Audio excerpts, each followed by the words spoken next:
इस अवसर पर सीबीसीआई और उससे जुड़े सभी लोगों को बहुत बहुत बधाई देता हूं। साथियों, पिछली बार आप सभी के साथ मुझे प्रधानमंत्री निवास पर क्रिसमस मनाने का अवसर मिला था।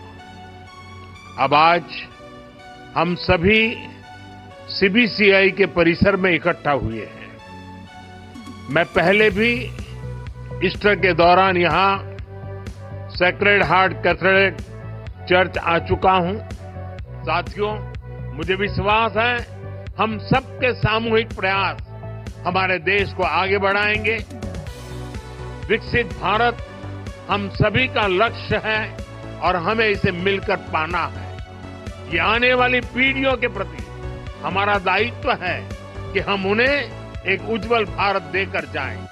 मैं एक बार फिर आप सभी को क्रिसमस और जुबिली ईयर की बहुत बहुत बधाई देता हूं, शुभकामनाएं देता हूं।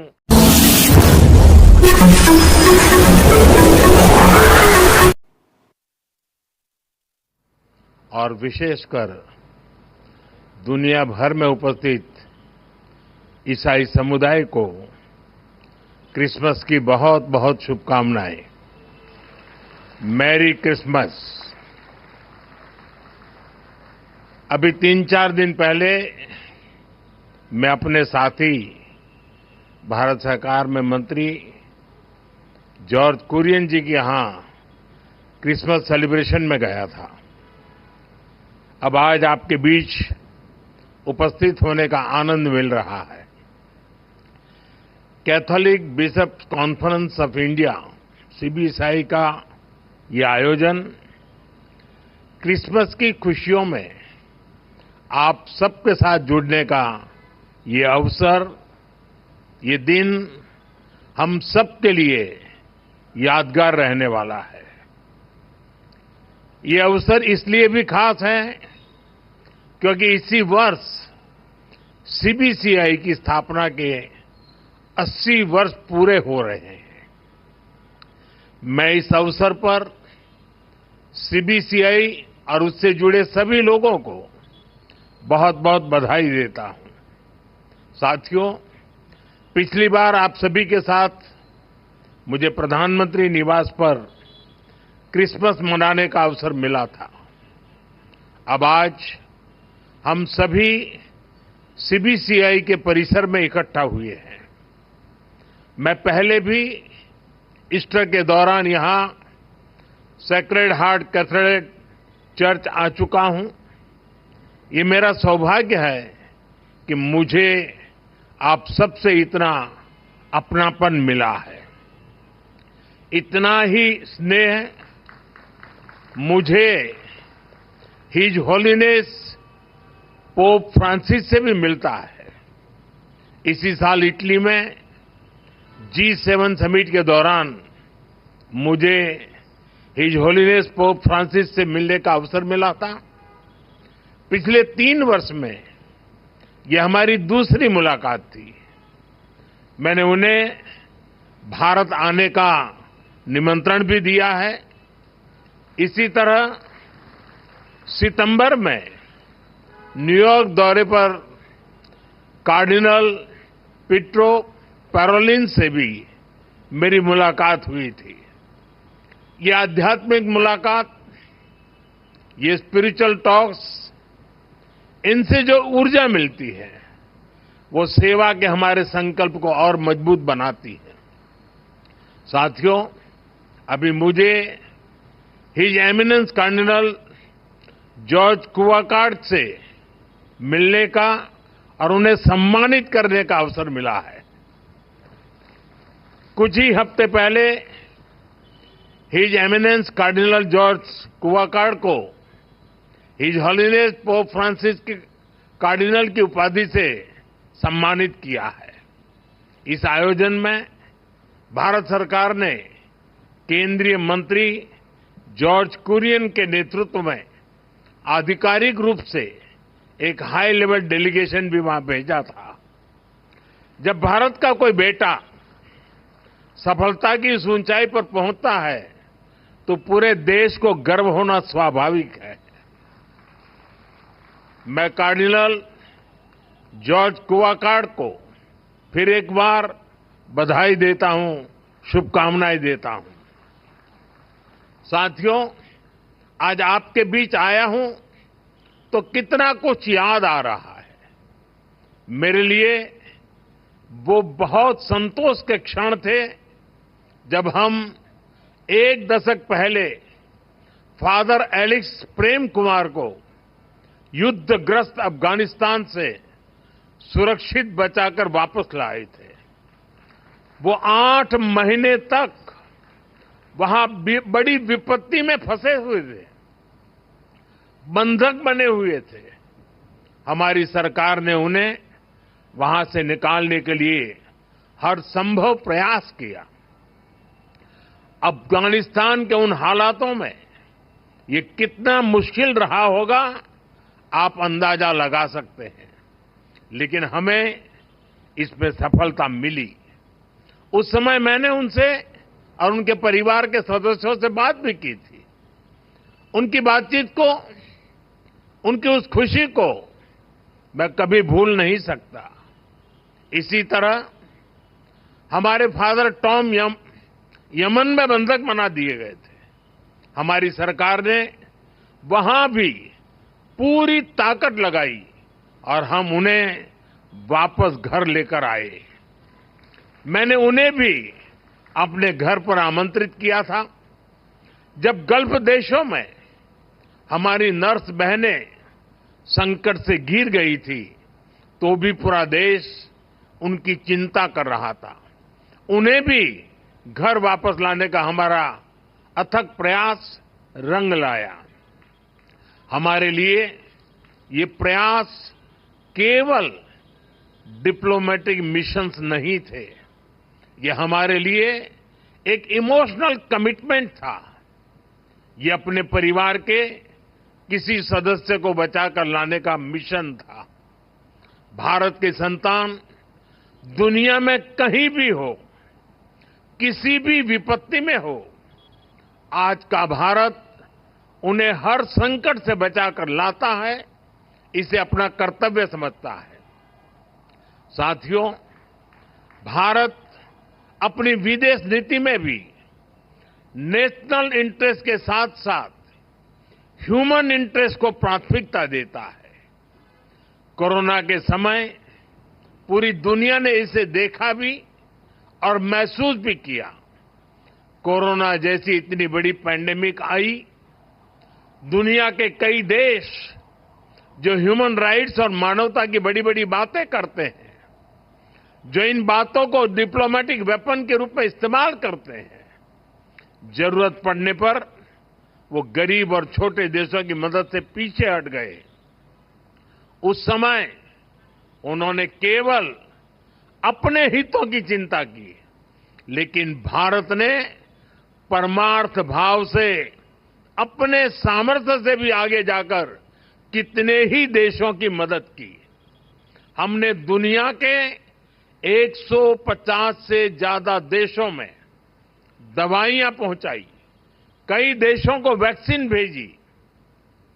इसका पूरी दुनिया पर एक बहुत सकारात्मक असर भी पड़ा। अभी हाल ही में मैं गयाना दौरे पर गया था, कल मैं कुवैत में था। वहां ज्यादातर लोग भारत की बहुत प्रशंसा कर रहे थे। भारत ने वैक्सीन देकर उनकी मदद की थी और वो इसका बहुत आभार जता रहे थे। भारत के लिए ऐसी भावना रखने वाला गयाना अकेला देश नहीं है। कई island Nations, Pacific Nations, Caribbean Nations Bharat की प्रशंसा करते हैं। भारत की ये भावना, मानवता के लिए हमारा ये समर्पण, ये ह्यूमन सेंट्रिक अप्रोच ही 21वीं सदी की दुनिया को नई ऊंचाई पर ले जाएगा। Friends, the teachings of Lord Christ celebrate love, harmony, and brotherhood. It is important that we all work to make this spirit stronger.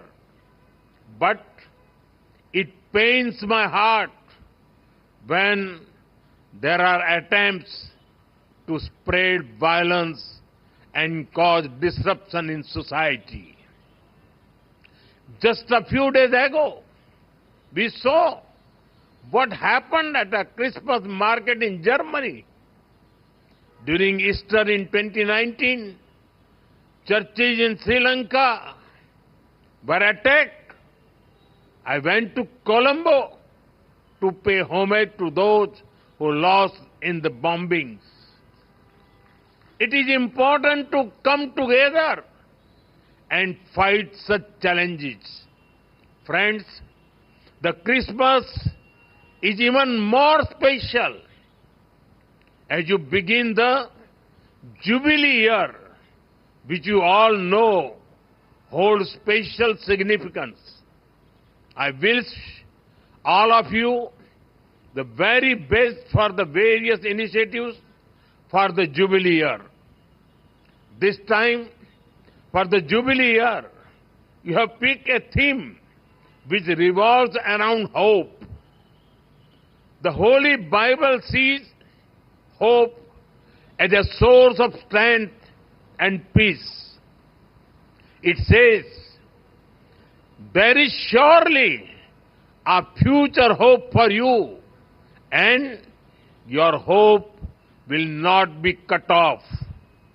We are also guided by hope and positivity. Hope for humanity, hope for a better world, and a hope for peace, progress and prosperity. साथियों, बीते 10 साल में हमारे देश में 25 करोड़ लोगों ने गरीबी को परास्त किया है। ये इसलिए हुआ क्योंकि गरीबों में एक उम्मीद जगी कि हां, गरीबी से जंग जीती जा सकती है। बीते 10 साल में भारत 10वें नंबर की इकोनॉमी से 5वें नंबर की इकोनॉमी बन गया। ये इसलिए हुआ क्योंकि हमने खुद पर भरोसा किया, हमने उम्मीद नहीं हारी और इस लक्ष्य को प्राप्त करके दिखाया। भारत की 10 साल की विकास यात्रा ने हमें आने वाले साल और हमारे भविष्य के लिए नई होप दी है, ढेर सारी नई उम्मीदें दी है। 10 साल में हमारे यूथ को वो अपॉर्चुनिटीज मिली हैं जिनके कारण उनके लिए सफलता का नया रास्ता खुला है। स्टार्टअप से लेकर साइंस तक, स्पोर्ट्स से एंटरप्रेन्योरशिप तक, आत्मविश्वास से भरे हमारे नौजवान देश को प्रगति के नए रास्ते पर ले जा रहे हैं। हमारे नौजवानों ने हमें एक कॉन्फिडेंस दिया है, ये होप दी है कि विकसित भारत का सपना पूरा होकर रहेगा। बीते 10 सालों में देश की महिलाओं ने एम्पावरमेंट की नई गाथाएं लिखी है। एंटरप्रेन्योरशिप से ड्रोन्स तक, एरोप्लेन उड़ाने से लेकर आर्म फोर्सेज की जिम्मेदारियां तक, ऐसा कोई क्षेत्र नहीं जहां महिलाओं ने अपना परचम न लहराया हो। दुनिया का कोई भी देश महिलाओं की तरक्की के बिना आगे नहीं बढ़ सकता। और इसलिए आज जब हमारी श्रम शक्ति में, लेबर फोर्स में, वर्किंग प्रोफेशनल्स में विमेन पार्टिसिपेशन बढ़ रहा है, तो इससे भी हमें हमारे भविष्य को लेकर बहुत उम्मीदें मिलती हैं, नई होप जगती है। बीते 10 सालों में देश बहुत सारे अनएक्सप्लोर्ड या अंडर एक्सप्लोर्ड सेक्टर में आगे बढ़ा है। मोबाइल मैन्युफैक्चरिंग हो या सेमीकंडक्टर मैन्युफैक्चरिंग हो, भारत तेजी से पूरे मैन्युफैक्चरिंग लैंडस्केप में अपनी जगह बना रहा है।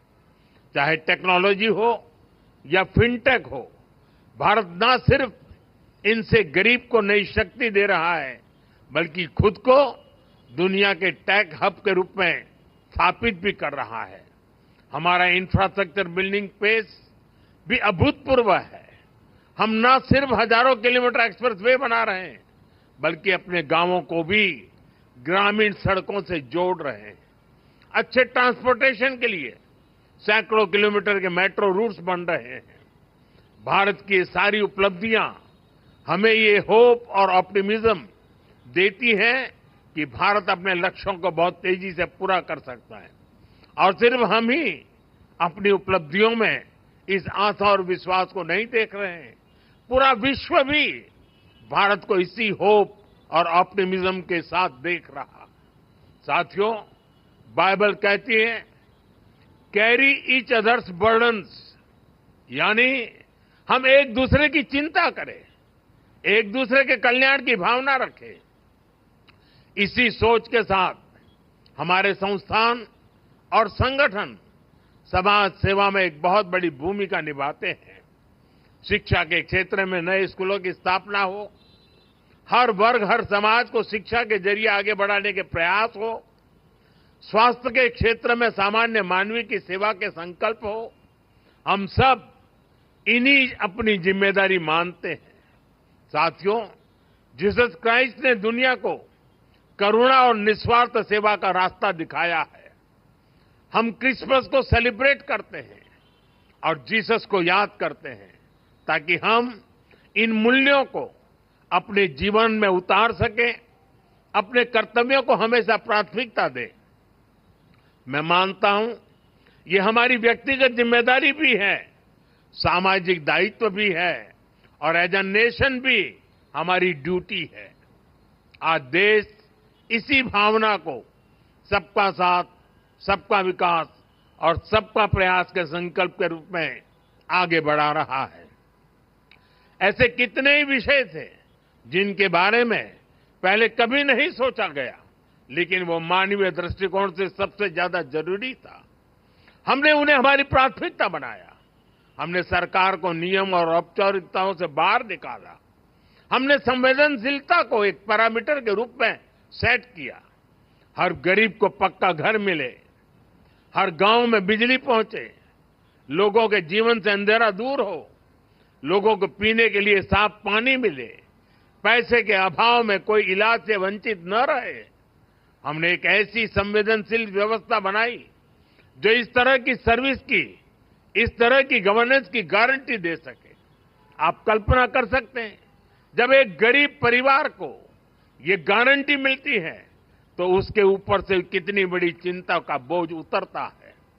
पीएम आवास योजना का घर जब परिवार की महिला के नाम पर बनाया जाता है तो उससे महिलाओं को कितनी ताकत मिलती है। हमने तो महिलाओं के सशक्तिकरण के लिए नारी शक्ति वंदन अधिनियम लाकर संसद में भी उनकी ज्यादा भागीदारी सुनिश्चित की है। इसी तरह आपने देखा होगा, पहले हमारे यहां दिव्यांग समाज को कैसी कठिनाइयों का सामना करना पड़ता था। उन्हें ऐसे नाम से बुलाया जाता था जो हर तरह से मानवीय गरिमा के खिलाफ था। ये एक समाज के रूप में हमारे लिए अफसोस की बात थी। हमारी सरकार ने उस गलती को सुधारा। हमने उन्हें दिव्यांग ये पहचान देकर के सम्मान का भाव प्रकट किया।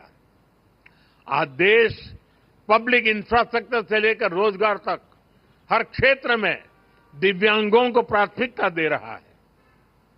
साथियों, सरकार में संवेदनशीलता देश के आर्थिक विकास के लिए भी उतनी ही जरूरी होती है। जैसे कि हमारे देश में करीब 3 करोड़ फिशरमैन हैं और फिश फार्मर्स हैं, लेकिन इन करोड़ों लोगों के बारे में पहले कभी उस तरह से नहीं सोचा गया। हमने फिशरीज के लिए अलग मिनिस्ट्री बनाई, मछली पालकों को किसान क्रेडिट कार्ड जैसी सुविधाएं देना शुरू किया। हमने मत्स्य संपदा योजना शुरू की। समंदर में मछली पालकों की सुरक्षा के लिए कई आधुनिक प्रयास किए गए। इन प्रयासों से करोड़ों लोगों का जीवन भी बदला और देश की अर्थव्यवस्था को भी बल मिला। Friends, from the ramparts of the Red Fort I had spoken of सबका प्रयास। It means collective effort. Each one of us has an important role to play in the nation's future. When people come together, we can do wonders. Today, socially conscious Indians are powering many mass movements. Swachh Bharat helped build a cleaner India. It also impacted health outcomes of women and children. Millets or Shriyand grown by our farmers are being welcomed across our country and the world. People are becoming vocal for local, encouraging artisans and industries. एक पेड़ मां के नाम, meaning a tree for mother, has also become popular among the people. This celebrates Mother Nature as well as our mother. Many people from the Christian community are also active in these initiatives. I congratulate our youth, including those from the Christian community, for taking the lead in such initiatives. Such collective efforts are important to fulfill the goal of building a developed India. साथियों, मुझे विश्वास है हम सबके सामूहिक प्रयास हमारे देश को आगे बढ़ाएंगे। विकसित भारत हम सभी का लक्ष्य है और हमें इसे मिलकर पाना है। ये आने वाली पीढ़ियों के प्रति हमारा दायित्व है कि हम उन्हें एक उज्जवल भारत देकर जाएं। मैं एक बार फिर आप सभी को क्रिसमस और जुबिली ईयर की बहुत बहुत बधाई देता हूं, शुभकामनाएं देता हूं। बहुत बहुत धन्यवाद।